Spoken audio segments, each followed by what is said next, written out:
This is Chris Slade, drummer of this parish, with ACDC, David Gilmore, Jimmy Page, Manfred Mann's Earth Band, currently drumming with the Chris Slade Timeline. And we have an album out called Timescape. So please check it out. And also check out John the Ninja podcast. Ladies and gentlemen, how you doing? It is John the Ninja live in the dojo, aka the dojo. And you know it's the John the Ninja Studio C. I can't ever say that easily, but it's nice to have a fellow martial artist joining us. But he is also a fellow, well, as you can see, I'm more of a guitarist than I am a drummer since I dropped the stick. But I'm super excited to have this individual here because it's not just the fact that he was in my favorite band, it's the fact that he has been in some of the most prolific bands in rock history. He's been invited to play, not just with rock drummers, but jazz drummers and all types of pop music. The man can do it all. But it really strikes home when he says all he wanted to do was be a drummer, and that's what he became. But let's start from the very, very beginning. There is an album called Let There Be Drums by Sandy Nelson. That's what inspired him when he first heard it. And of course, he had that time frame of seeing the great Buddy Rich and Gene Krupa and all these jazz greats. His dad himself was also a tap dancer and a singer, and his brother, when he was 10, brought home his own drums, and he got to learn some rudimentaries, but he ended up doing the work himself, learning to play the drums and taking his life into his hands. At 16, he was able to meet a guitarist at a shoe store he was working at that worked with Tommy Scott and the Senators, and he said, "Hey, I know you guys just lost your drummer. I drum." And from that, a career that has lasted over 50 years transpired. Now, let's bring it back. Tommy Scott is who you guys know, because we're all Fresh Prince of Bel-Air fans, as Tom Jones.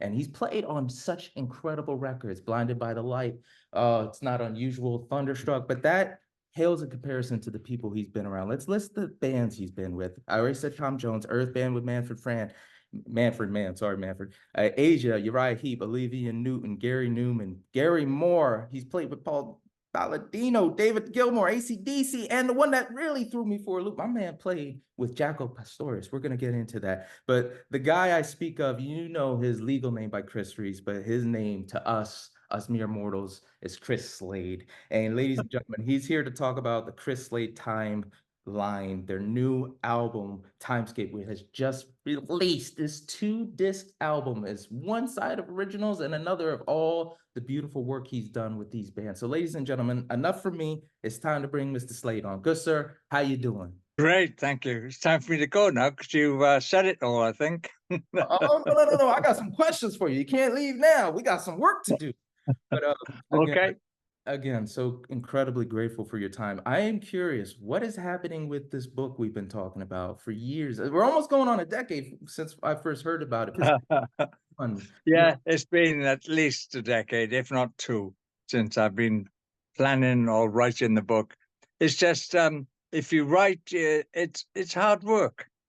You know, it's real hard work. You got to get up in the morning and sit there for a couple of hours at least every single morning.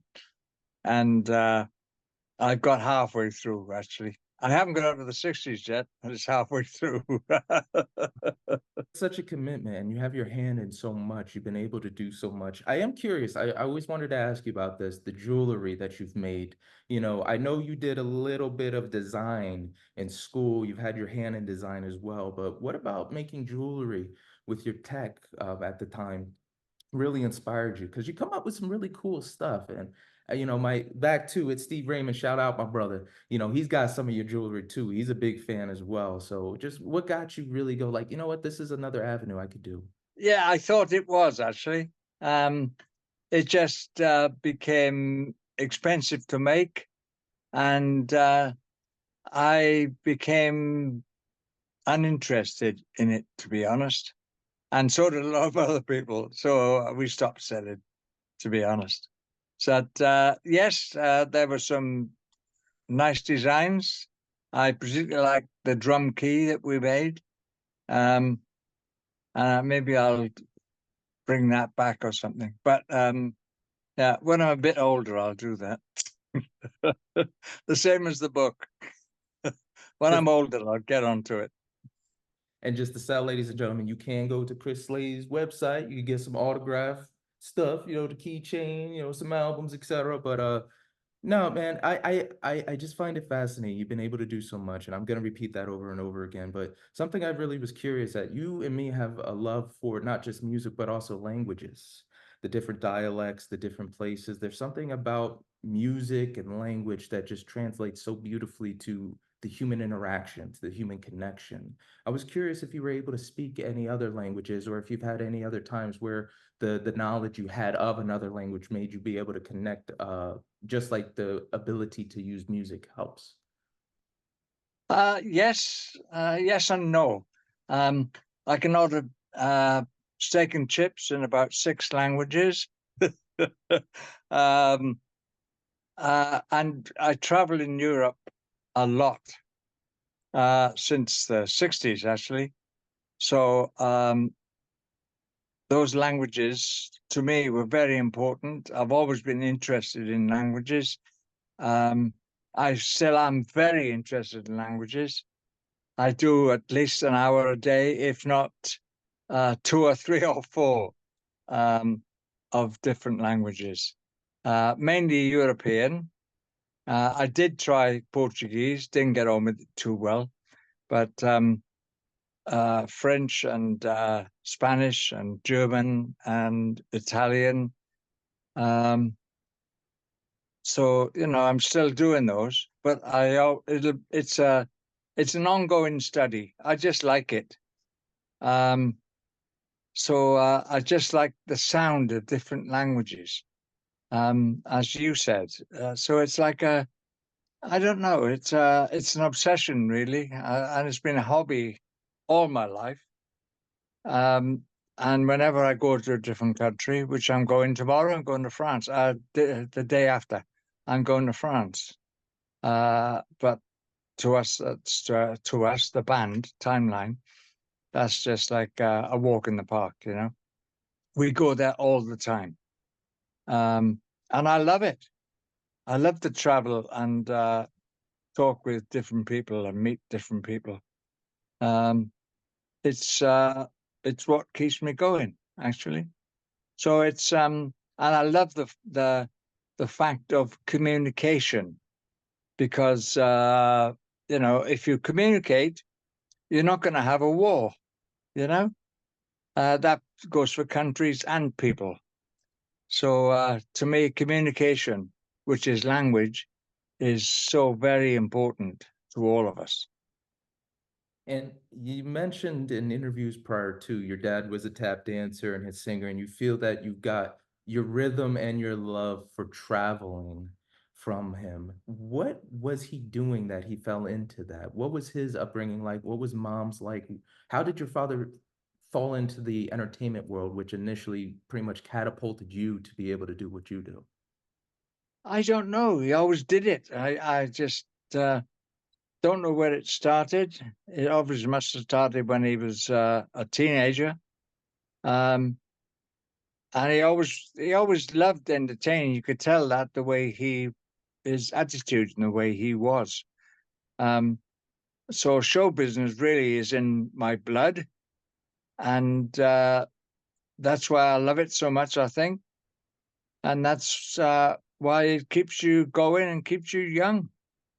Um, and it's well, you know, that's I can thank him for the rhythm because he was, as you said, he's a tap dancer, and also the trains going past our house. I was born by a train yard, and the trains used to go by all hours of the day and night, and all day long. You know, so it was, and that sounds like it was a hardship, and it wasn't. Um, it was just a great place to hang out. We used to play on the tracks as kids, so you know, it was a really great time. He used to be before, and he's still a tap dancer. Then he used to be a chauffeur for some posh people in London, and he and my mother met when she was a maid in that same house. Very posh people. They had about 3 houses. So they used to, and my father used to drive the family around, you know. So he was Welsh, as I am, of course. So was my mother. And I think they had a hard time. Everybody did during the war. And they used to be on the south coast at that time. And then they moved back to Wales when my older brother came along. So they were already married, and like they were in service. So he used to travel around with the family.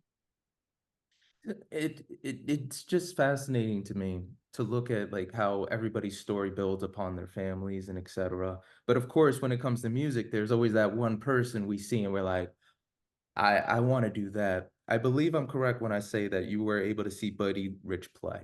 Met him a few times. Tremendous, as we all know, absolutely tremendous.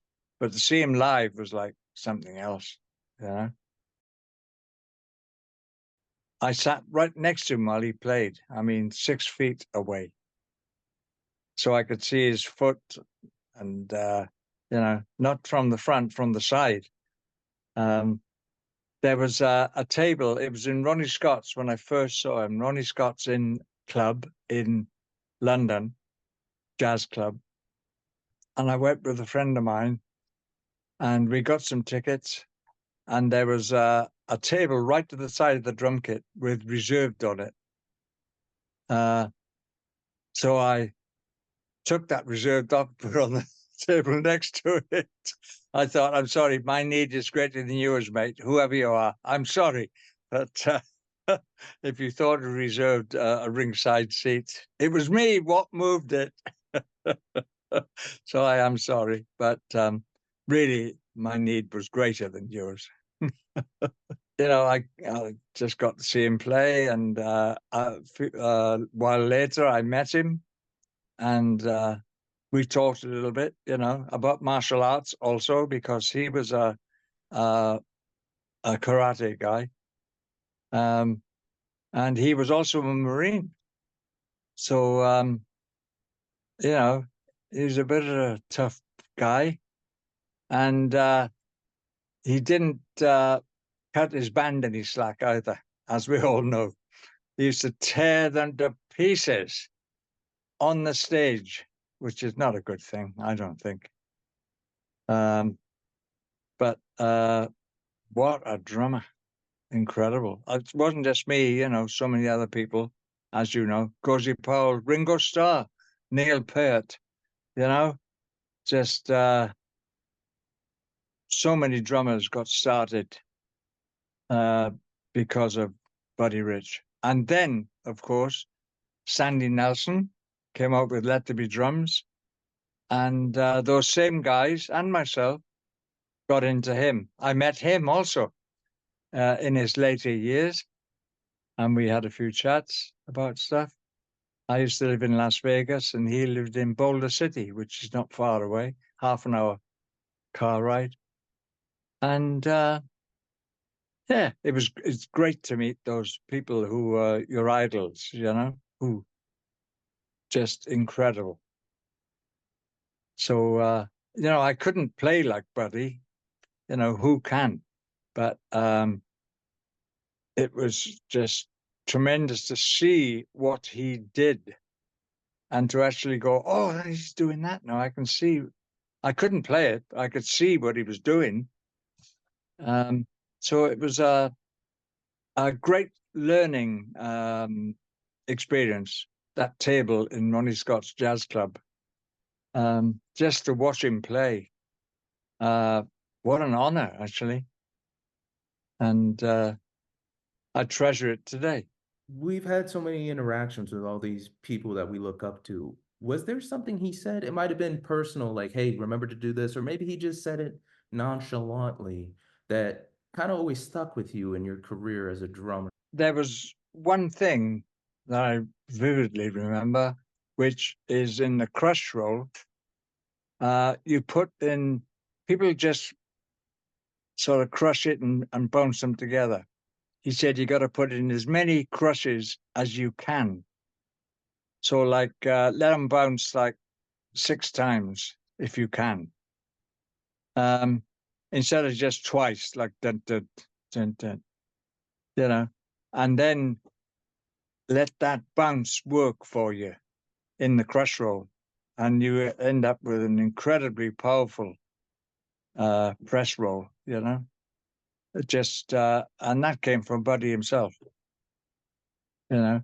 So you just bounce the stick, and instead of twice, it's 4 times, maybe, you know, and just let the stick do the work, not your hand. And don't tense up. That's the thing. It's a trick, but you can do it.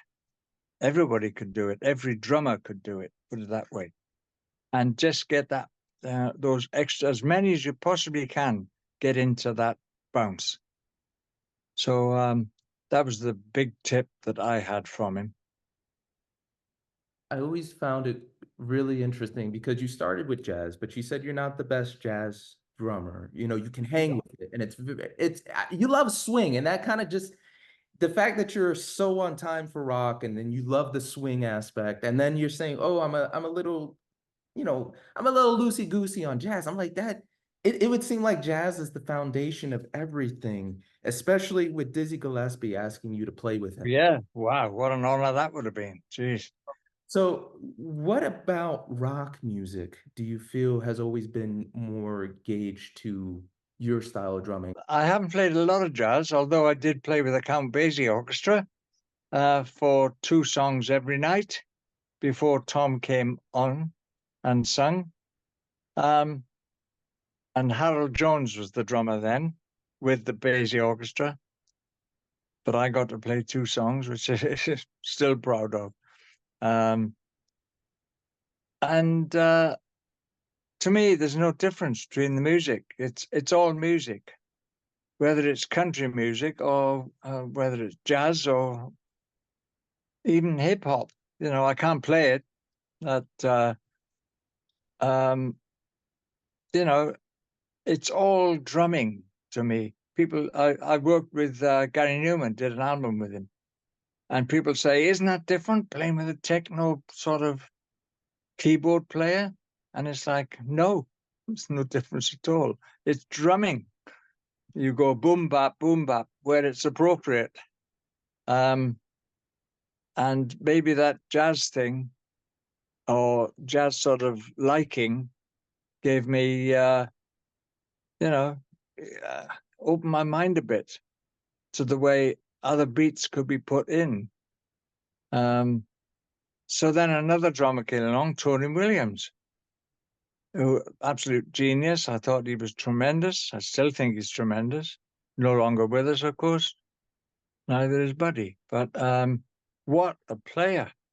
He played with Miles Davis when he was 16 years old. I mean, it's unbelievable. I just saw a film of him just the other day. I'd never seen it before, and just tremendous. And he was doing that sort of crushing the double stroke roll. And you being a drummer, then you'd understand what I mean. He made a whole 5 minutes of that, just double stroke roll on the snare drum, and then he sort of started progressing around the kit, and it was tremendous. It was a masterclass. Just great. For setting up your drums, one really cool thing I liked about the 90s setup and today is you had the hi-hats on the right side of you. Say when you were playing with ACDC, they were on the right. And now when we see it's back to the standard spot, I was curious what inspired you to put the hi-hats to the right? And when you play, what are you getting at? Do you have them on the right to increase speed for the technique? Is there a certain just comfortability having them there?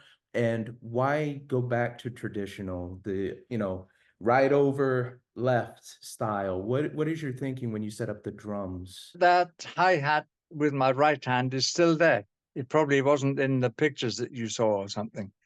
But it's still there. I've got the Rocco bus drum kit that I'm using with Timeline. And I used that hi-hat in the middle because I realized I could play faster on the right cymbal than I could if you cross your hand and put it all the way over here. It seems a bit awkward to play with your hand across your body like that to play the hi-hat. So I did it with my, I played the hi-hat.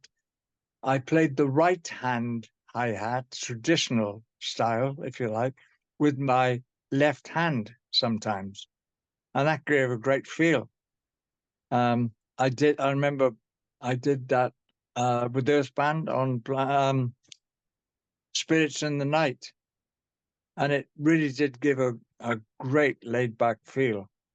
So, and the reason I put that hi-hat to be played with my right hand in the middle of the kick drum was speed, simply.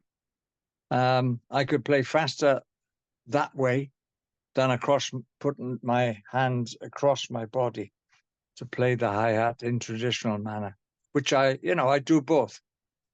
So it was speed more than anything.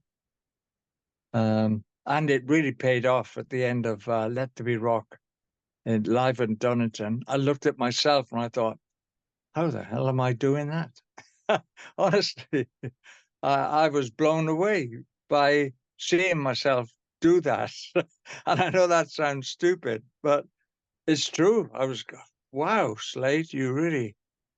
And we had to play that because there was some technical problem with Angus's guitar at that point. During the recording, Malcolm just always stood next to me, of course, on the right-hand side, and he was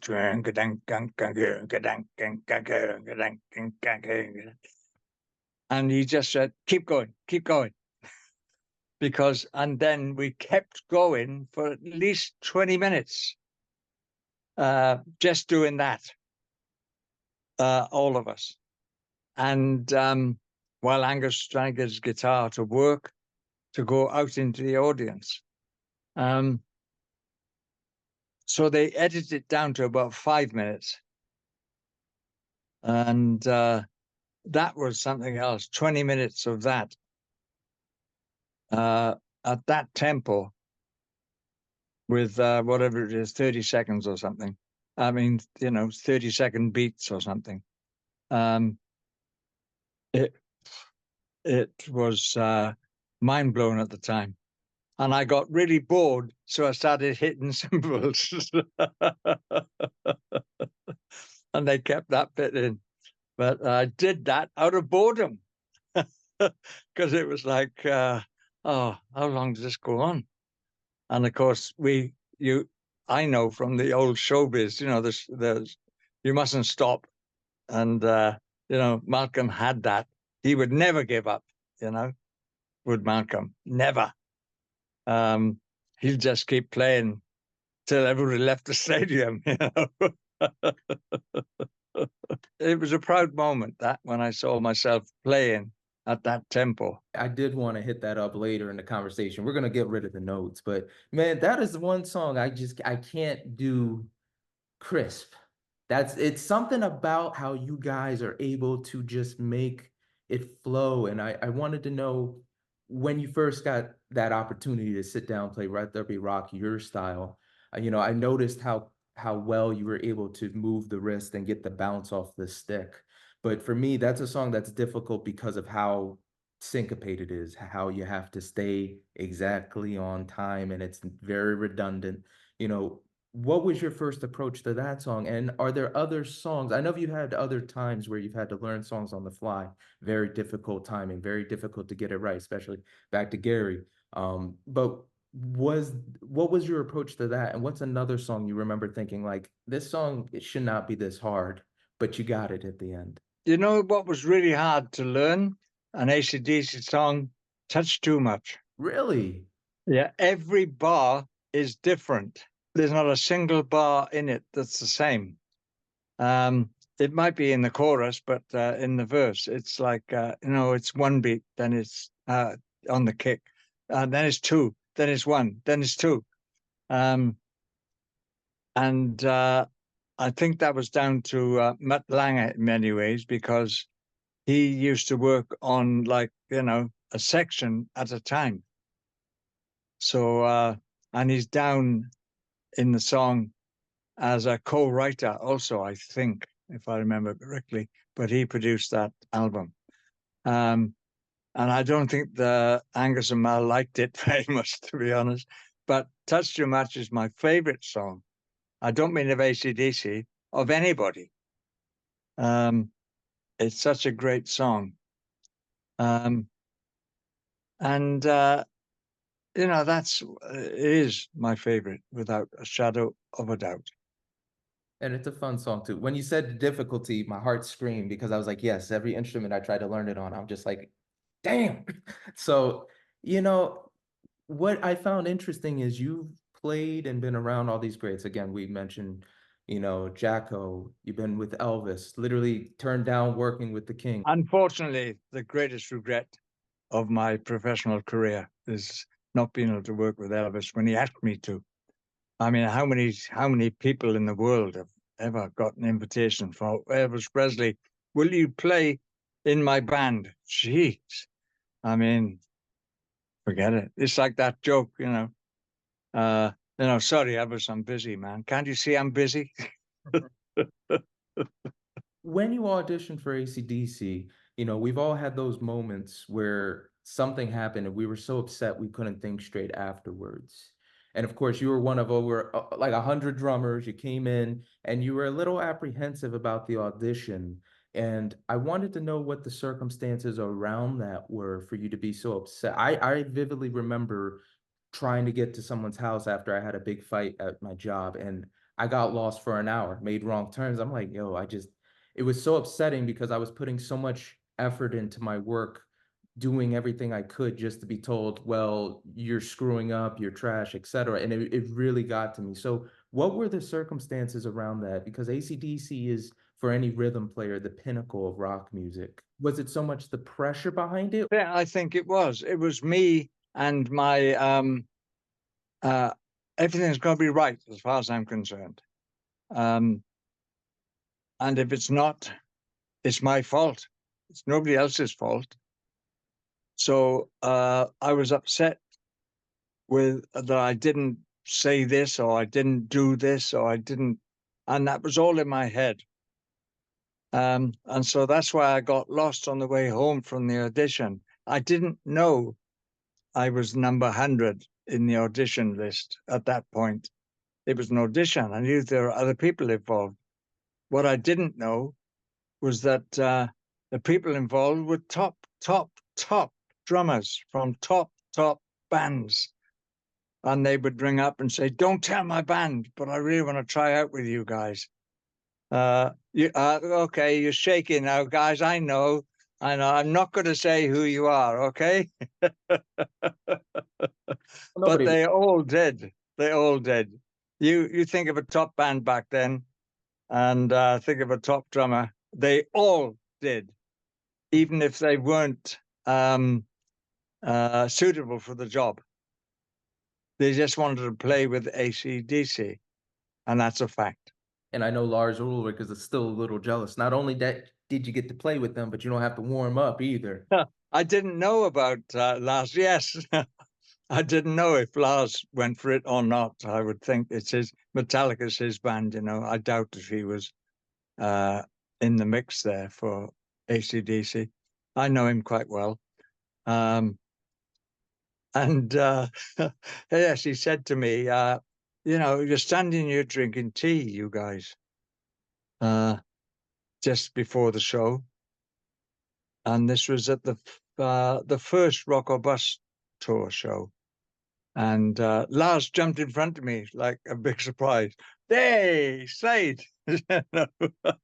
And that was a great moment. It's like, oh, Lars, great. Because I was in the corner drinking my tea. you know, and because I never drink alcohol before a show. And I haven't since the 60s, I don't think. Days off, yes, but not before a show. So Lars said, you stand, all you guys, the whole band was there, you know. They were over there though. And all you guys are standing, you're standing here. You're on stage in half an hour. What do you do to warm up to, you know, do you pick up sticks and something like that? What do you do? Do you play together? You're on in half an hour. I said, no, we don't do anything, Lars. And he said, and I said, Angus doesn't do anything either. We just sit and we talk an hour before each show. And it's not about the show. It's about all sorts of things, general things in life. And he said, meaning Metallica, we've got psychologists and psychiatrists and sports massage people and all sorts of stuff like this. And then we play for an hour before we go on. I said, if we played for an hour before we went on, I'd be absolutely no use to the band, and neither would the band be any good. And so, you know, he couldn't believe that we don't warm up in any way. I don't pick the sticks up till I go on stage and play. And that's a testament. I do want to get to the Zen and the martial arts you did back in the day as well, and the meditation, but I have noticed I had the same approach to when I did martial arts, when I did sports, that I was very old school minded of, you know, I'm just going to run in and, you know, I'll be fine. And that was true. I had to change my thinking when I started going to the top tier and started competing against like world-class athletes for running. And I was like, ooh, maybe I do need to run 45 minutes. And it seems ridiculous to me. And then when I did, I was like, oh my God, I had so much more energy because the body was prepped. So for you, you know, do you ever have to meditate? Do you have to get that extra night's sleep? How do you keep your energy up? Because I fully understand, like when it's go time, yo, the adrenaline is there, but there are other artists like Metallica that need that time to prepare their bodies. Or Rudy Sarzo has been very vocal about, hey, I need vitamins. I've been taking vitamins so I can keep my energy levels up. Is there anything? No, there's not. I just don't. I don't know why, and I don't know why Angus doesn't either. But it's like, you know, and Brian might go whoop now and again, you know. That's the only warming up he does. So I've no idea why. I would have, if the guys wanted to play, I would have, of course. That'd be part of the gig. But I mean, that would be part of being in the band if they wanted to warm up, you know. I just never have. I walk on stage, and I suppose when I walk on stage, I become Slade. This is Chris you talk to now. You know, there's two separate people. You know, it's a bit like Beyonce. She had an alter ego for stage too. Sasha, I think it was. Gotcha. So Slade plays the drums, and this is Chris right here. Slade is your nickname. It's my middle name, actually. Middle name as well. What made it stick? What was that moment where, like, what my mentor named me John the Ninja? He walked up, he's like, "Oh man, you're like a ninja." Everybody heard it, and now I'm John the Ninja. So, you know, with your middle name, were they always using it? I was like, "Oh, that's Slade. You know, it's Chris from down the road." Or did you make it like a point, like, "No, I'm going to use this as my stage name"? Don't forget, I started playing, and we played almost every night with Tom Jones when I was 16. So there's no time for anything else. Once I joined music, I was in there for life. But I'm working on it, you know. Slade is my middle name, Christopher Slade Reese. And Tom's is Thomas Jones Woodward. And both these middle names for Tom and myself were our mother's maiden names before we got married. And so we took them. We adopted our name just before he did his Not Usual. It was on Piccadilly Circus in London. And I said, oh, I'm going to be Chris Slade then. And he said, oh, well, I'm Tom Jones. Because in Wales, there's millions of Tom Joneses, you know, literally probably millions of Joneses at least, and tens of thousands of Thomas Jones. So it's not a big deal. And what's the name of the singer? Oh, Tom Jones. Tom Jones. Oh, does he live up the road there? Does he live over in the other side of the valley? Tom? No, it's not that Tom. It's a different Tom Jones. Oh, okay. It's that common. There was a movie that came out called Tom Jones, and this is about Albert Finney, I think was the, I think so, but anyway, doesn't matter. So it was about this English guy who went around England, and he was a rake, you know, and he went around England raking. So that suited Tom down to the ground. That was great for his image. And it was a very big movie, very big movie. Everybody who goes to movies used to see that. So when Tom Jones came out as a name, it meant a lot of stuff, like sex. So, you know, that suited Tom right down to the ground.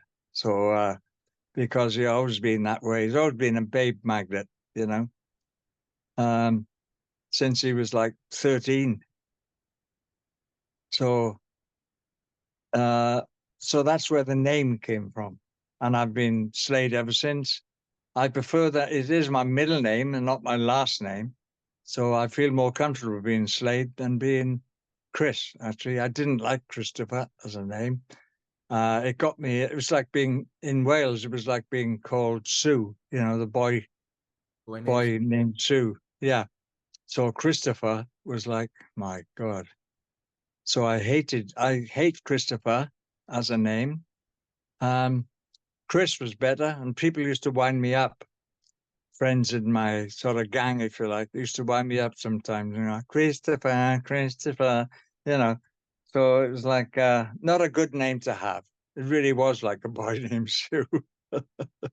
How did you fall into meditation and martial arts? How did you find the time to? Because you said 2 times a day you would be meditating. I'm like, I got just enough time to read my Bible and eat my fish and cookies. Like, yeah, it's, you know, that's a lot of it's a lot of spiritual discipline. How did you fall into that? And when did you start to pull away? And what do you still use from it? It started when you look in a bookstore window. I remember it was Liverpool in the 60s. And there was a book in there, a self-help book. And I looked in the window and I saw Nez. I thought, what the hell is Nez? And it intrigued me.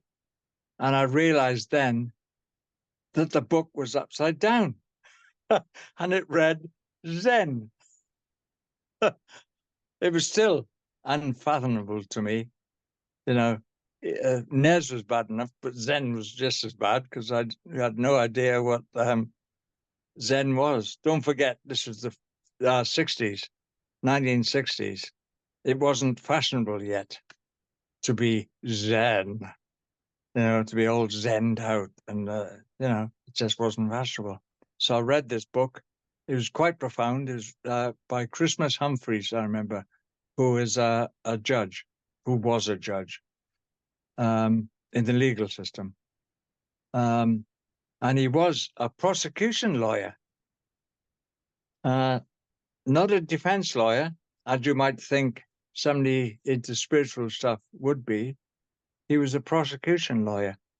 And he said that was the best way to present facts. You could just present the facts, and that's it. And he was, you know, that was my first dip into Zen. And then Huey Flint, the drummer, he's, you know, he's done a lot of stuff. He was with a band called McGuinness Flint. Tom McGuinness, who was in Manfred Mann in the 60s, and Huey Flint formed a band called McGuinness Flint. And they gave me this book. I think it's either the 3 or the 7 Pillars of Zen. And I think it's 3 Pillars of Zen. And it was a really thick book, and I read it all at least twice, and that was tremendous. And I haven't got a copy now because I always give it away.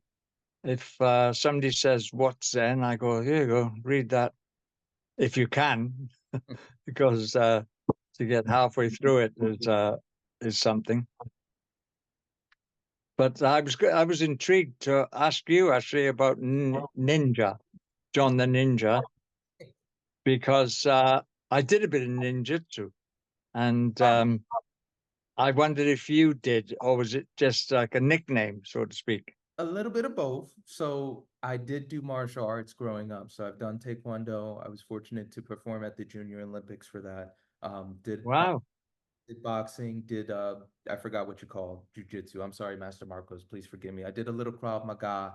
I did train a little professional wrestling. I still love it. It's all real. It all hurts. I've got Yeah, I know. I know. so I know a few wrestlers, and yes, it hurts, especially as you get older. have you run the ropes or gotten any chops? One of my sons was very much into it, and he wanted to, but he's not built for wrestling. But my son Jack was very, very interested in it. He knew nothing about the kings and queens of England, but he knew all the wrestlers and all their weights and all the rest of it. So you know, he was avidly into that. You know, I've met a few. It's really interesting the way they go about it, and you know, like there's an image with wrestlers. The same with ACDC. It's like people, some journalists or some people think that wrestling fans or ACDC fans are a bit moronic. You know, yeah, there's something like, oh, you know, I'm not quite sure. These people, surely they can't believe that, or, you know, whatever, you know. But I found the exact opposite. Some of those wrestlers are highly intelligent guys. The bigger they are, the more intelligent they are. So I was very surprised by that. You know, they're not just thumping around each other. They're thinking people, and that did surprise me.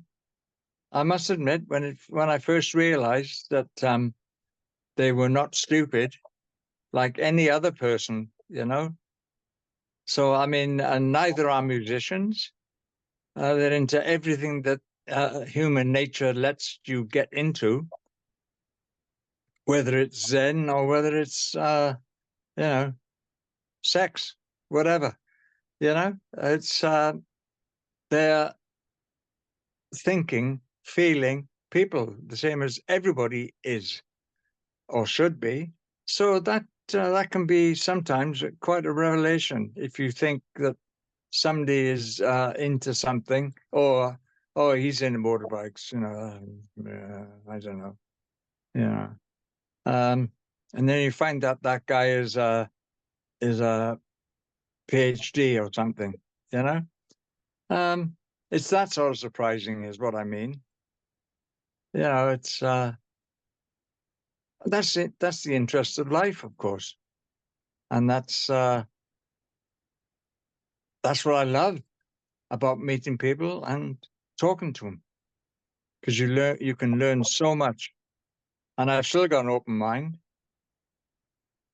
And probably because of my meditation, as you say, I just speak 40 minutes twice a day on the road. How does one meditate for Zen? Because I've had meditation techniques where you're supposed to empty your mind and just let it be like the ocean, nothing. And then there's others, more so the Buddhists, are whatever comes to mind, just let it happen. Don't try and force the thought. You mustn't go, "Oh, I mustn't think, I mustn't think, I mustn't think, I mustn't think." That is the worst, because all you can do then is think. People say to me, "What's the point?" And I look them straight in the eye and I say, there is no point to meditation, none at all. Get that out of your head now. No point at all. You won't go anywhere. You won't do anything. Nothing's going to happen to you. You're going to sit there and you're going to empty your mind eventually after a few years. There isn't a point. And people are blown away by that. It's like, well, I won't start. Well, don't then. You've been very vocal about your ability to shake someone's hand and know if they're a good guy or not. And I like how you kind of redeemed Axel for me. We're gonna get to this. We have to talk about ACDC's last show in Philly that I'm so grateful to you for. But Axel had a bad rep with Philadelphia prior to that. You shook his hand. You said, I could tell right from there he was a good cat. You've also had other times where you had to take a man to court over drums. We're not going to go into the details, the nitty gritty, but the thing that really sent you over the moon was he called you a liar. And in our business and what you've done in your life, everything hinges on, are you a good person and do you treat others well? Did being in that Zen type of mind frame help how you approached it? What is it about someone being and having integrity that is so important to you and the way you've conducted your life? I think it's a very important thing. I was very uptight about it at that time when I went to court. I'm not so uptight now, but nevertheless, my integrity was very, very important to me. How can you do anything if people go, "Oh yeah, he lied about that," he said he was the owner of that and he wasn't the owner of that. It's to me that was very important, and I had nothing to back it up, except a diary written in pencil, because I always write in pencil. But a diary, for the whole time, written in pencil, that showed the progress of what I was doing. And the judge took that as enough evidence of my integrity, which I was very proud of and pleased about. So it was, that was the whole thing, was being called a liar and nothing to back it up. You see it on TV dramas all the time, don't you? But it is a very important part of life so that people can believe you. Oh, I climbed Mount Everest last week. Oh, did you? Yeah. Oh, did you bring any snow back? Yeah, but it's melted now.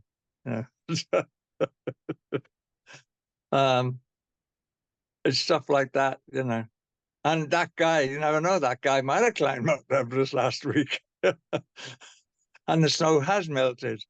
That just contributes to who you are. Like, there are certain things people do to showcase the importance or the important person that you are. My favorite example is Jimmy Page, The Firm, Paul Rogers, them going, you know what? Do your thing with David Gilmore. We're going to wait for you. To have somebody say, we will wait for you on that level is so special, so epic. And I think that is part of because you've always had that integrity, because you've always did what you said, you've always been upfront, and you've never really stabbed anybody in the back or said anything crude, or at least not out loud publicly. You know what I mean? Yeah, I've tried to stay away from that. To my knowledge, I've never stabbed anyone in the back. I hope I haven't. And this business is full of that, as you know. The music business, you know, a record company will promise you the world, and then suddenly there's no world anymore. So, you know, or a manager will tell you there's a tour going on. There's no tour. You know, stick with me, and I'll get you to the States to work. No, you know.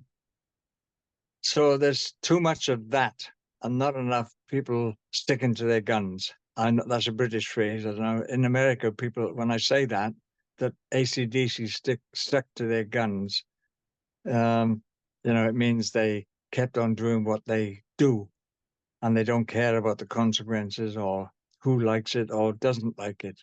They don't care. They stick to their guns. That's what that phrase means. Of course, it comes from some war or other sometime, or some army. But it's a good phrase, and ACDC have always stuck to their guns. Let's go to Timeline. Let's highlight what you are doing now, because the drums on Vengeance, it was a pretty great tune. It was more up my alley with the harmonies, with the sound, with the grunge, the jigga jigga, the real rock tune. I was wondering, because this album, you guys are pretty tight as a band. You guys have been playing for a long time. They're able to transition all styles of rock. You know, for this one, which would be more, you know, the cliche of what your career is, the rock drummer, more straightforward. You know, what was your approach when you went in? Is it just, you know, we're just gonna play the thing? Did you want to do something a little bit different, considering these were your originals? Did you want to showcase anything as far as your playing? No, it just grew, actually. I think I said in the beginning that we all recorded for the past 10 years. But it was always covers of other people's songs. And this time I realized I could write melodies, and those not just song melodies, but I could write bass lines, I could write string lines, I could write guitar arpeggios. I can't play a chordal instrument at all. I just play drums. So I went to Mike Clark, the keyboard player of Timeline, and I've always been able to sing in tune, and I know where the notes want to go or where I want to put them. So he would say, well, do you want this one or that one or that? I go, oh, that one, the second one. And, you know, I know the difference between a major and a minor, at least audibly. And it, you know, I've always been able to sing in tune, but I haven't had a voice, is the way I put it. You know, when you work with singers like Tom Jones and Paul Rodgers and David Gilmore, you know, why would you even think that you can sing or you can be a singer? So when the guys said to me, when my band said to me, you should sing this one because, you know, we think it's your song. They all said that. And so I went, okay, guys, I'll give it a go. I always demo my songs myself for the singers to learn the songs. And it's the same as Angus does, actually. Angus and Malcolm have always demoed their songs. So, you know, for the guys to say, oh, well, we think the singers and the musicians said, notice that I had a difference there. um, um, so, you know, for them to say that, you should do this, Slade. There's that Slade again. Everybody knows me, even my missus calls me Slade. The whole band and my friends, and they all call me Slade. I answered to both, to Chris and to Slade, but as I explained about that name earlier on, you know, it came together. The album came together like a jigsaw. It really, it's like, oh, I need that bit that up in the corner. I'll just, I'll find that now. And it came like that. It literally came like a jigsaw. And I could be doing anything. I like just going to bed or something. Oh, where's my recorder? I've got this idea. And I still do that. And I haven't done that before. It's happened over the last 2.5 years. And I went in the studio when I had enough stuff to put down, and half finished maybe, but at least it was enough to continue with the song. And when the guys were available, because they're all working musicians, they all do stuff. Some of them teach. Actually, 3 out of 4 teach. I was so pleased that it came together the way it did, and that there's a song on there also called "Living the Dream," and you can't live the dream unless you've got self-belief. That's so important. You must believe in yourself, and that's what the message of the song is: believe in yourself. Don't listen to anybody else, because there's plenty of people who say, you're just crap, man. You're crap at what you do.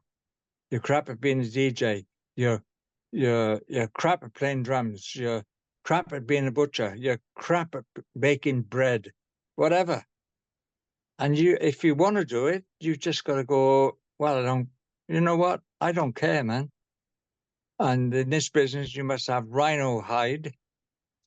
And you've got to be twice as smelly as the last guy, because it's a tough business. Anybody says, oh, you're a rock star.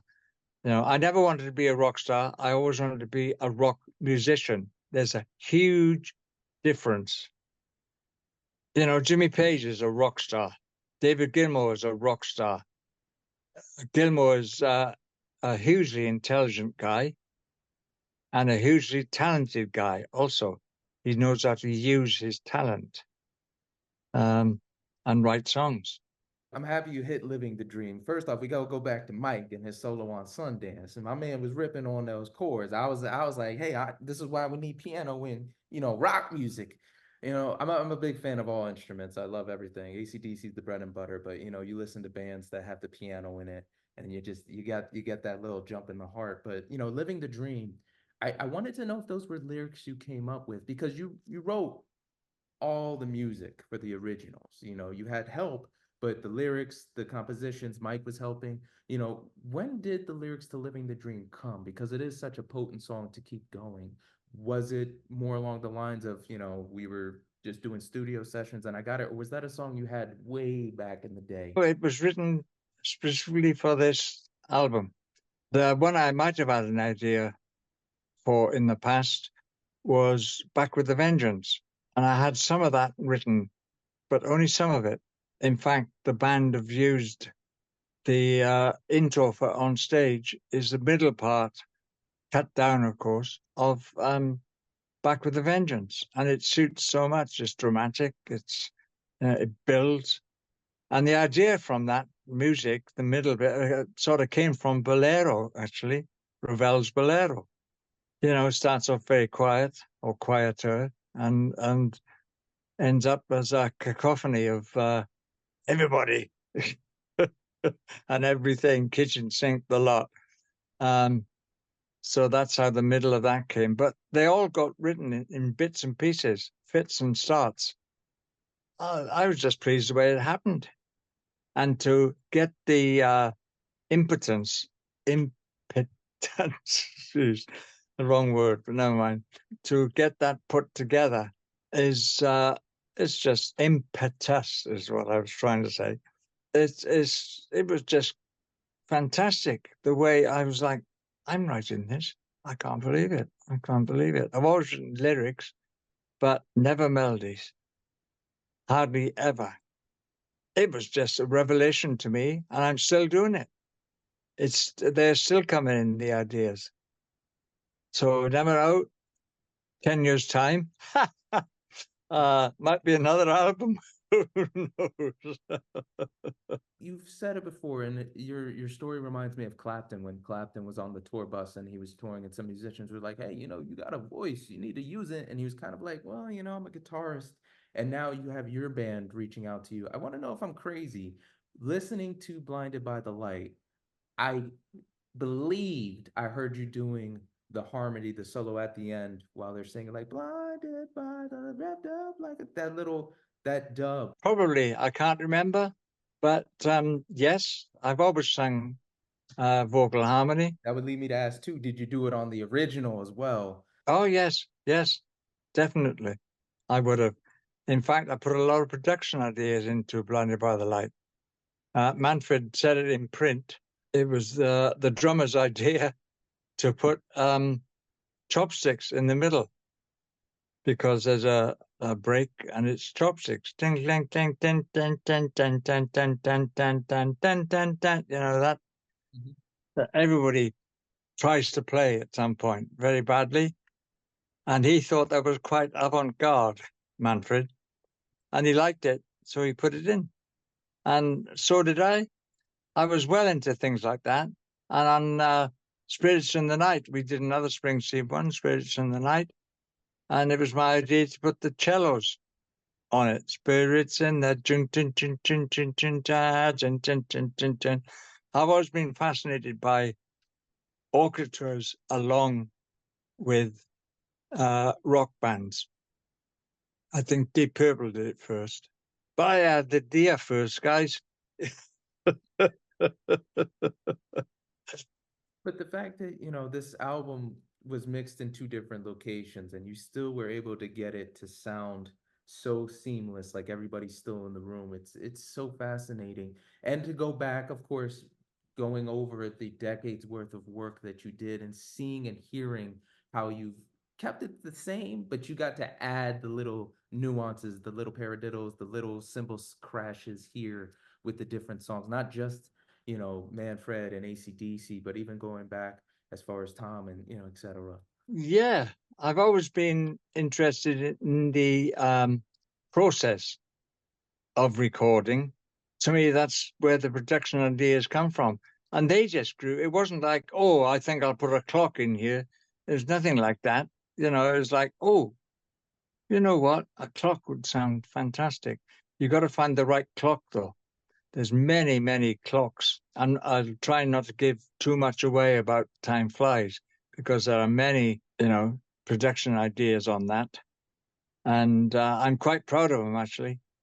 And I even did it on Blinded by the Light. Also, apart from chopsticks, there were many other things. And we all the whole band put ideas in also, and harmonies in also. But yes, I did sing on that. I sang on Thunderstruck also. Thunder. Yeah. Back to ACDC, I got to see you on Rocker Bus 2 times. I saw you at the stadium show in New Jersey, and then I saw you in Philadelphia. And to me, it was a little weird being I got it at the end. It finally clicked. But that show for me was just, it was really cool and it was weird and it was kind of like, oh, can I get into it? Can I get into it? And it wasn't nothing to do with the band performing. It was more so just how it was seeing like, oh, this might be their last hurrah. In Philadelphia, that particular building had so much history for me from other times. You know, I wanted to know, do you remember how your day went from that show? It's difficult. I met a lot of old friends who came to that show. You know, I remember Dave Gold was there, a few other people. That's all I can remember about that. I'll think about that now tonight and go, oh, that happened too.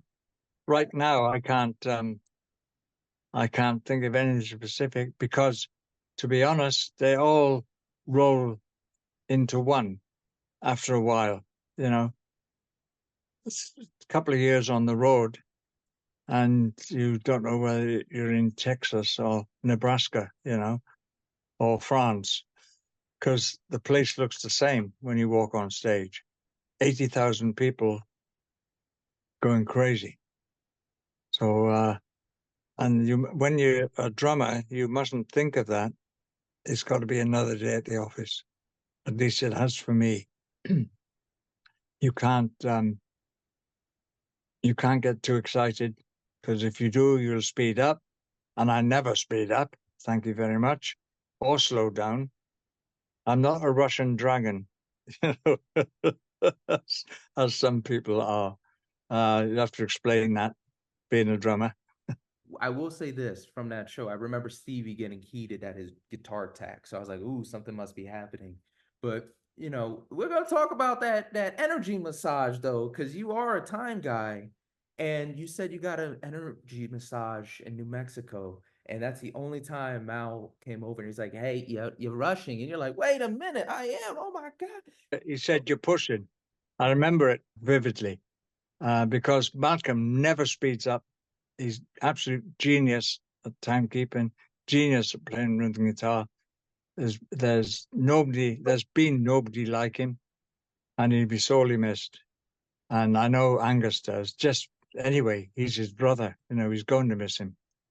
But just as a band leader, because he was the band leader, Angus is now the band leader.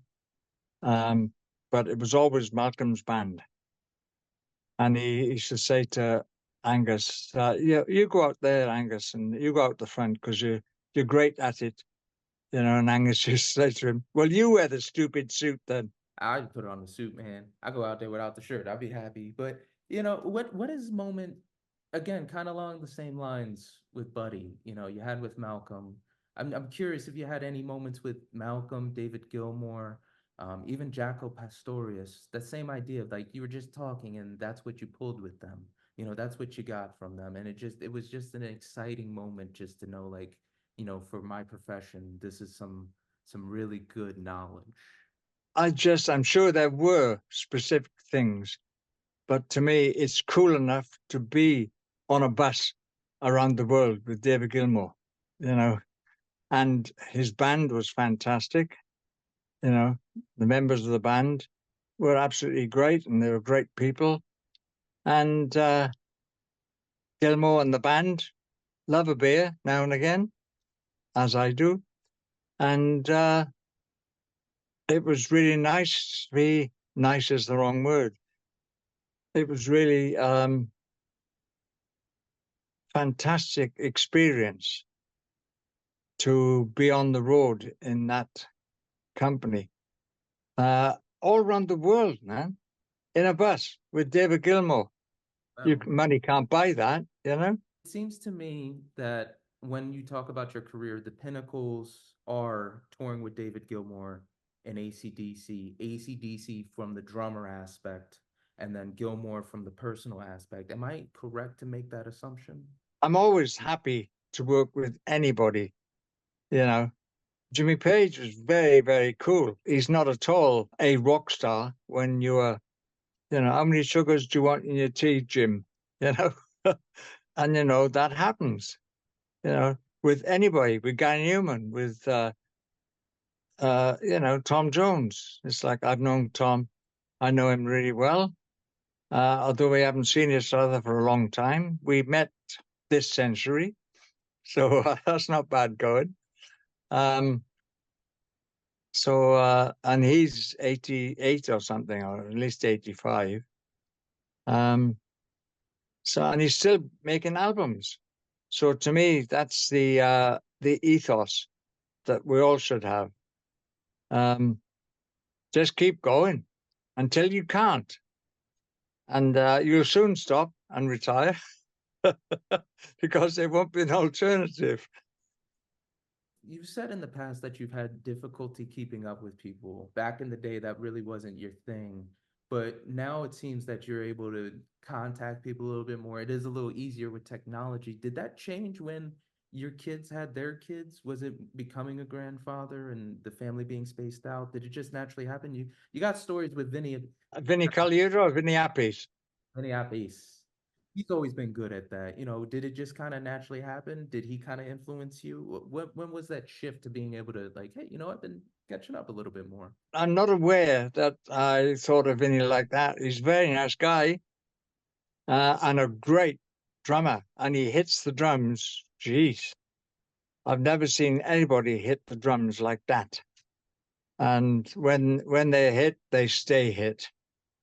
And we did a gig together once at the PlayBoy Mansion. Me and Vinny were the drummers.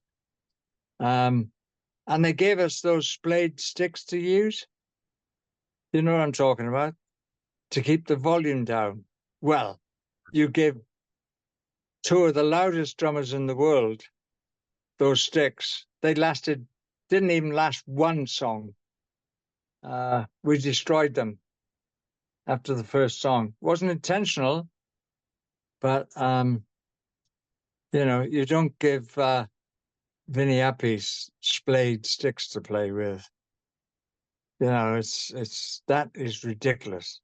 I admire him as a drummer, and I think he's a really nice person. I really do. He knows that, and we get on well together. Actually, I saw him this year, February, I think, was the last time I saw Vinny. I've known Carmine a lot longer. He's the same age as me. Carmine, I believe he's sort of almost retired and gone to Florida. I've known the two of them, and Vinny's still playing. Probably Carmine is also. I just don't know about it. That's all. So, he's a good guy and a great drummer. Both of them. What would be the greatest compliment another drummer or musician, sometimes it's more so the drummers, ever gave you? It had to be a contemporary of yours where you were, just got done a gig and it wasn't so much like join the band or something, but it was more so, hey, I caught what you did with the hi-hat. I love that. Everybody wants confirmation that they're doing the right thing at the right time. No matter who you are, you're searching for that. And if it doesn't come, I don't really care, because sometimes it does, sometimes it doesn't. Get people on the internet saying, "Oh, he can't swing," or he doesn't know what swing is. In fact, guys, you don't know what swing is. I helped invent this business. I do know what swing is and feel, and I've been at it since the 1950s. How long have you been doing it? And what band have you been in? And if you're not in a band, what band would you want to be in, and why? I'd like to say to these guys, but some of them they don't know about common sense or giving somebody a break or being nice to somebody. They just want to troll them out on the internet. He's too bald. What's my hair or lack of it got to do with anything? That's just trying to get personal and trying to get you angry or something, by goading you. And it's to no avail, I'm afraid. But yes, we all like to get compliments. And you saying about the hat in the middle of my kick drum is, I see that as a sort of a compliment, of course. That is, you noticed enough to see that, because some people wouldn't see there's a hi-hat in the middle of my kick drum. They just wouldn't understand why it's there, or what is that thing stuck up there for? What is that? That to me is a compliment, and I accept that, and I thank you for that, along with anybody else who said anything nice in the last 3 days. Or 60 years, whichever way you look at it. I always end these with the most important question. What's the best piece of advice someone has given you? There's only that thing from Buddy saying, crush as many beats in as you can in that crush roll. That to me comes right. And then, Malcom going, "Hey man, you're pushing." And that's the only time he's ever said that or felt he had to say it. And it's the only time I have pushed in my life is because of that energy massage I had the day before, as you explained in Albuquerque. And she said to me, tomorrow you're gonna have more energy than you can handle. And I went, yeah, okay, yeah. And man, it's like I've never experienced that. So that's why I was pushing. I was just so much adrenaline going around me or something, energy. And if I could have harnessed it, which is what, I talked about martial arts and ki energy, which is the Japanese, and chi energy in Chinese. It's the well that we go to keep going when you're playing 2 hours and something goes wrong. You got to keep playing. It's like athletes who are behind and they come up and win the race. They go into that energy also. Nobody can say that's what it is. That you've got to experience it and you've got to dig deep and then you'll find it. And that's why you can win that race. That's why you can play drums for 2.5 hours. And at the end of it, you might be a rag doll, but it doesn't matter. You've done your job. There's no tomorrow. There's no like, oh, I'll save a bit of energy for tomorrow's gig. No, you don't do that. You dig deep. And that's what digging deep means. You find that source of energy and you use it, whether you're playing drums or whether you're running a race. You just dig deep and it comes from your gut, comes from your hara, as the Japanese call it, ten in Chinese. You're not 6 foot tall. You are 3 foot tall because that's where your hara is. That's where all your movement should come from in martial arts and in drumming, in my opinion. So just think of being 3 foot tall, not 6 foot. And it all sorts of comes into place. Simple, man. You say simple. I'm getting the knowledge dropped on me. I'm like, we need this book ASAP. We not only need your autobiography, we're gonna need your book on martial arts and Zen too. We gotta intertwine it. Is there any other times that you were proud of like taking your life into your hands? Like when you were 16, it's like, hey guys, I know you sacked your drummer. I'm a drummer. Was there another time you really had to go out of your way? And it doesn't even have to be music. It could be for the misses. It could have been just for fun. But you pulled I removed the reserve sign and sat down and got to enjoy. Well, I went to a good school. It was just a regular school in the valleys in South Wales, but it was it was called what we call a grammar school in Britain. I know grammar school is different in America, but one thing they taught me is to think for myself. And so I thought for myself, and I thought, I don't like it here. I'm not going to school anymore. So I was a dropout. And it came from the school teaching me to think for myself. So they taught me a great lesson. And I think that's where the inquiring mind came from. And that's where the NES came from. And, everything in my life has been like that. So it's quite deep, man. You're into it. You're in the moment. I think that's the better word to say. You're in the moment. Yes, when it's needed to be. You've got to be. When you're on stage, you're in the moment. When you're in the van going to the gig, you don't need to be in the moment so much.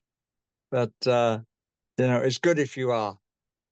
And maybe I've trained myself enough to always be in the moment. I don't know. I've never thought about it. And that's the whole point. You don't think about it. You don't think.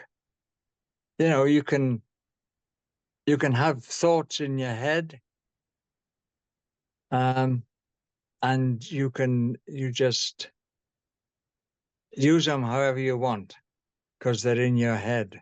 They don't spill out into the world. At my age, I don't want very much at all. So I understand that whole thing of, need. And I'm at the point in my life where I don't need anything from anybody. I would like the guys to keep playing in my band. So I would really like that to happen. But I don't hold a gun to their head, you know. We just get on really well. And that's the secret of life, really. You know, it should talk to Zelensky and Putin, you know, about that. But philosophy don't cut it when you're at war. The philosophy must come in before the war. And obviously it hasn't with Vladimir. So there you go. Putting the world to rights, we should have a beer. Are you a stout man? Because I love my IPAs. I have drunk quite a bit of Guinness. I do love it. But these days I don't drink as much as I used to. I used to drink, and I did in America, I used to drink on days off, of course, and not on my own either, with other people. 12 pints all. Still able to have discussions like this. I mean, I remember the Cat and Fiddle, that was in Los Angeles. We had a great time. And there were some people there who weren't drinking at all. So it wasn't like, end up in a fight or something. And nobody got upset about anything. It was just a great discussion. But that was 12 pints of Guinness. And I love drinking Guinness in Dublin. It's the best, I think. But not so much these days. I mean, not the quantity these days. 2 or 3 pints is a whole night for me these days. I'm wondering, has there ever been an artist that came to you with some request for advice that really took you back? There was this singer guy in the 60s, and him and his wife asked us when we were starving with no money at all, and they weren't doing too well either. But they invited us to have dinner with them, which I thought was tremendous. And so we went, it wasn't too far from where we were living in London. And we went to his house and had a great meal. We went to I think we went to the pub before, actually. We were drinking a pint. And I was a teenager. I was about 19. And our host was like probably 30 by that time. Something like that. A lot older, put it that way. He started crying in the pub. And I said, "Hey, man, what's the matter?" And he said, "Oh, well, I've sort of washed up. Can't afford my TV set. I'm, they're coming to take it away tomorrow. And then the rent comes end of the month." And he said, "I don't know what to do, Chris. I don't know what to do." And there was older guys than me there. And I said, in this business, Jerry, you're not gonna believe how things can turn around in a short time. I said, "Look at Tom. We were all friends with, we were with Tom. And he was a friend also. And I said, look at Tom. A few years ago, when he was 23 years old, they told him he was washed up, that he was too old at 23 in the music business. And I said, look at him now. This is when Tom had just had some success in Britain. I said, you just never know, Jerry. You just never know, man, how things are going to be, are going to turn out. Just next week, even, who knows? And yeah, so then he felt better. And we went and had a dinner. His wife had cooked a fantastic dinner for us. A month later, that guy, that singer, was top of the bill on Sunday night at the London Palladium, which is a hugely prestigious show. And that was Engelbert Humperdinck. It's amazing. That really is. Was there a venue that you wanted to play at so badly, and then when you finally did it, you felt that validation? Let's put it in perspective, people. The man has played MSG 5 nights in a row. He's done that. He's done the pinnacle for a lot of other people. I know people I've interviewed like, oh, I'd love to play MSG. He's done that easily with different bands, When but I was 19. 19 too. So hold on, I'm bad at math. Three years into his music career, he's already traveling and playing. For me, two places that are very near and dear to my heart. I've already mentioned Philadelphia, the Wells Fargo Center, but there's also the New York spot, Carnegie Hall. I was fortunate, and God bless the security guard who let me in after hours. I didn't go on the stage, I didn't get to be on the bottom, but I was at the very top where the sound is most potent, and you can feel the energy of all the music there. And that's a place there in Wells Fargo Center I would aspire to perform at if I get the chance. What was a place like that for you? Actually, I got the chance to play at Carnegie Hall. Oh. It was purely no audience, just the orchestra there. And I went to a rehearsal to take a snare drum to the snare drummer and the percussionist, whose name was, I think this is the 60s, Arthur Press. And he was in the Philharmonic or something. He wanted to hear how this snare drum sounded. So he said, oh, Chris, you play the part. And it was Ravel's Bolero. He was going louder, louder. He stood out in the audience, walking around, listening to how it sounded. And, louder, louder, louder. He wanted to hear if, it could really get up there, that the volume on the snare, if it could really work. And that was a great moment. How did it sound, Arthur? Oh, great, great. Thanks a lot. Maybe I'll see you again, So off I go. But I played the Carnegie Hall.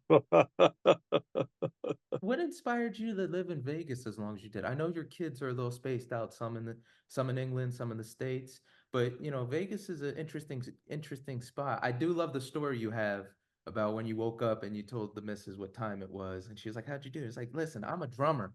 I know this is what I do. We have an internal clock that keeps us. Doesn't matter what part of the world." She's like, "Really?" It's like, "No, no, it's over there on the wall." Right there." There's a clock on my side.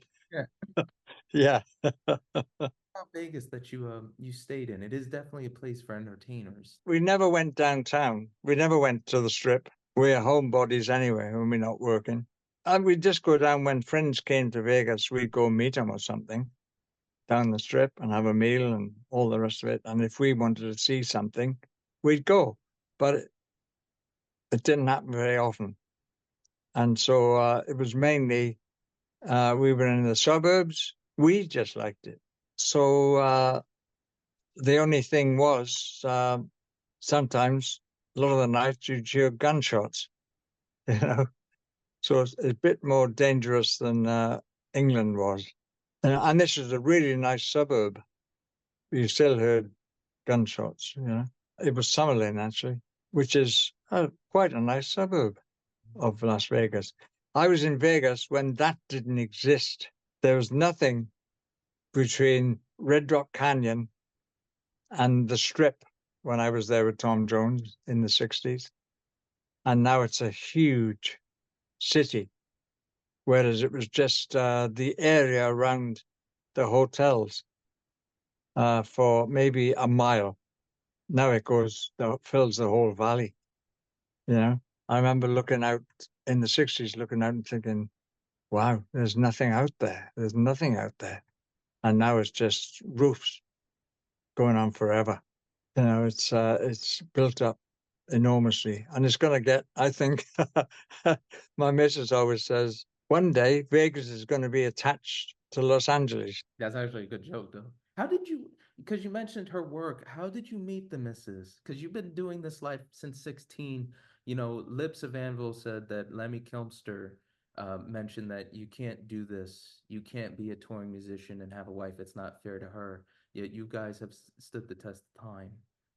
She comes with us, actually. She's the band's tour manager and manager, Timeline, Christine. And she runs the Facebook, the chrisslade Timeline on Facebook. She runs that also. And she does all the publicity. And she's really good at her job. she's been doing it all her life. So, she's not just a pretty face. She's much more than that.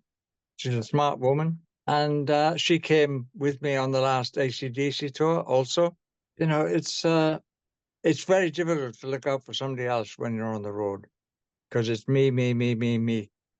And you have to be like that sometimes to get stuff done that you want to get done because people will waylay you for anything, picture, photograph, or, what you want for lunch, things like that. When you're touring, when you're in a band on the road. So we get on really well. And I don't know, I don't take it for granted. I don't try not to take her for granted also. And I think maybe that's one factor as well. Some people do take their wives for granted. It's always a mistake, no matter if they're not involved in your business. I don't know. I've been lucky with that. If you were to express one bit of advice to someone just doing what they're doing, I was thinking of Freedom Song. You already mentioned the lyrics, and you mentioned like You Gotta Fight. There's 2 songs on that album you guys got to listen to. Remember Timescape, guys, you got to check it out. But, what would be your advice to just anybody in the same situation? You just got to practice, literally. Even if you're not a musician, practice with life, with being. And that's sometimes very, very difficult. But keep practicing because the alternative ain't great. Ladies and gentlemen, that is Chris. He doesn't like hearing it, but it is Chris Slade. And I don't mind. Chris Slade's Timeline is out with their new album, Timescape. Go check it out. It is on Instagram. It is on Facebook. You can get it now on CD. Me and him, we love our physical copies, but it's also streamable on Spotify and Apple Music. And you can check it out on YouTube. Check out and follow Chris Slade at chrisslade.com. And good sir, thank you so much for your time. I'm humbled, I'm honored, and you took care of me on this interview. Thank you. Thank you very much. We can do it again if you want at some point. I'll when I get the book, I'll come and see you. And guys, you know what I always say: be smart, be mindful, rock on, ninja out. I really wanted to express my sincere gratefulness for your body. Thank you. It was really different as interviews go. I really enjoyed it. I've enjoyed the other ones as well with other people, but I really enjoyed it. And you're a drummer and a martial artist, and I appreciate all that. And thank you for your time. Woo, baby, you listen to John the Ninja. Oh, your ears are about to go on a vacation. John the Ninja's got what you need.